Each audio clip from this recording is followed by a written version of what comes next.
Hello guys, good morning. কেমন আছো তোমরা? আশা করছি খুব ভালো আছো, আমিও ভালো আছি। তো ভিউ দেখে কি কিছু বুঝতে পারছো? হ্যাঁ, আমি যাচ্ছি হচ্ছে বিশাখাপট্টনম।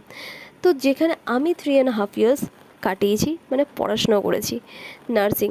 তো নার্সিং কমপ্লিট হয়ে এখন নার্সিংয়ের সার্টিফিকেটই আনতে যাচ্ছি। আর তাই জন্য এত সুন্দর একটা ভিউ তোমাদের সাথে শেয়ার করছি। ঠিক আছে, মানে যাচ্ছি যখন একটা ভিডিও তো করতেই পারি না। তো এত সুন্দর ভিউ দেখতে দেখতে আমরা চলে গেলাম বিশাখাপট্টনম। আর যে স্টেশনটা দেখে আমি তো সত্যি ইমোশনাল হয়ে গেছিলাম একটু হলেও। তারপরে এখানে কলেজের কাজ ছাড়ার পরে আমরা চলে গেলাম এই মলটাতে, যেখানে 3.5 বছরে আমি কতবার গেছি আমি নিজে এখন বলে বোঝাতে পারবো না। মানে খুব দারুণ জিনিসপত্র, কিন্তু দামটা একটু বেশি। তারপরে এখানে ঠান্ডা ঠান্ডা নারিয়েল পানি খেয়ে আমি চলে গেলাম সিএমআর, যেটা বিগেস্ট মল ইন বিশাখাপট্টনম। আর কালেকশনগুলি দারুণ, সস্তারও আছে, এক্সপেন্সিভ আছে, তোমাদের যেটা মনে তোমরা কিনতে পারো, খুব ভালো। তারপরে কেনাকাটা করে আমরা চলে গেলাম স্টেশনের দিকে, খেলাম চিকেন ফ্রাইড রাইস। দেখা হবে নেক্সট ভিডিওতে, এখন টাটা।